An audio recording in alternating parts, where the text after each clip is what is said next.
পশ্চিমবঙ্গের রাজনৈতিক ইতিহাসে অন্যতম একটি মানে সাইবাড়ি হত্যাকাণ্ড। বর্ধমানে সেই সময় কংগ্রেসের দুর্গ টিকিয়ে রেখেছিলেন যারা, তাদের মধ্যে অন্যতম ছিল এই সাই পরিবার।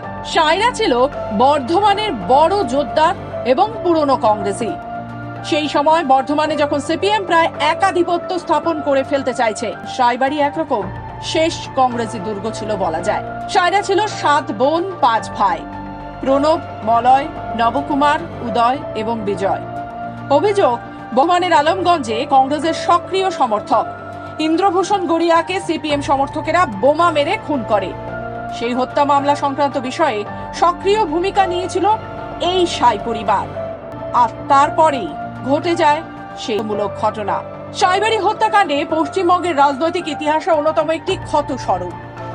আজও পশ্চিমবঙ্গের বামপন্থীদের কাছে এটি বিব্রতকর একটি ঘটনা বলা যেতেই পারে।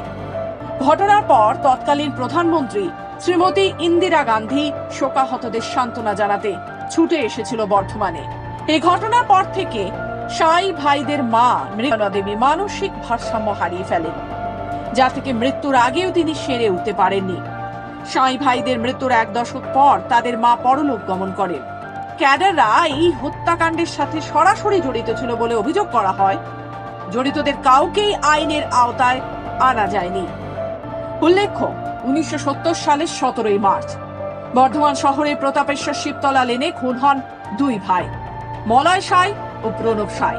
তাদের সঙ্গে নিহত হন সেই সময়ের বর্ধমান বিশ্ববিদ্যালয়ের স্বর্ণ পদকপ্রাপ্ত ছাত্র জিতেন রায়। ওই বাড়িতেই পড়াতে যেতেন তিনি।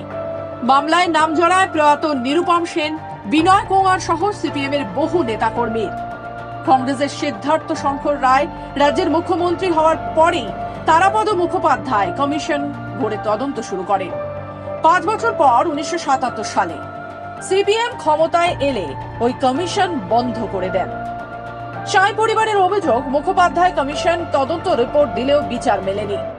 আবার মুখ্যমন্ত্রী মমতা বন্দ্যোপাধ্যায় অরুণাভ বসুকে চেয়ারম্যান করে একটি কমিশন গঠন করেন। প্রতি বছরই অভিশপ্ত 17 মার্চে সাইবাড়িতে শহীদদের স্মরণ করা হয়। আগে জাতীয় কংগ্রেসের পক্ষ থেকে স্মরণের অনুষ্ঠান করা হলেও ক্ষমতায় আসার পর থেকে এই অনুষ্ঠান করে আসছে তৃণমূলী। রবিবার পূর্ব বর্ধমান জেলার শহর বর্ধমানের সাইবাড়িতে শহীদদের স্মরণে শ্রদ্ধা জানাতে আসেন রাজ্যের মন্ত্রী স্বপন দেবনাথ, বর্ধমান পূর্ব লোকসভা কেন্দ্রের প্রার্থী ডক্টর শর্মিলা সরকার, বর্ধমান দক্ষিণের বিধায়ক খোকন দাস সহ আরো অন্যান্য তৃণমূল কংগ্রেসের নেতাকর্মীরা। শহীদ বেদিতে মাল্যদান করে শ্রদ্ধা নিবেদনের শেষে সাইবাড়ি ঘুরে দেখেন উপস্থিত সকলে। আমার মর্মান্তিক ঘটনা, আমি তখনও জন্মাইনি, আমার জন্মের আগের ঘটনা, কিন্তু যা শুনেছি সেটা সত্যিই খুব মর্মান্তিক এবং তাদের প্রতি শ্রদ্ধা জানাতেই আমি আজকে এখানে এসেছি। এবং আমি আশা করব যে এরকম ঘটনা যাতে আর পরবর্তীকালে কখনো না ঘটে।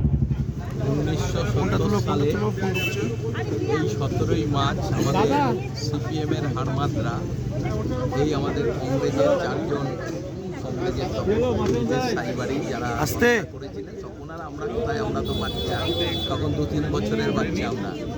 সেই 4 জন শহীদ হয়েছিলেন। সিপিএম তখন এই কাজ করেছিলেন। বর্তমান তথা গোটা ভারতবর্ষের মানুষ প্রতি বছরই এই সাইবাড়ির স্মরণ সভা এই 17 মার্চে তৃণমূল কংগ্রেসের আজকেও সেই স্মরণ সভা পালন করা হচ্ছে। আমাদের জেলার মাননীয় মন্ত্রী স্বপন দেবনাথ মহোদয় রয়েছে, চেয়ারম্যান রয়েছে, আমি এসেছি, আমাদের উজ্জ্বলদা রয়েছে, বিভিন্ন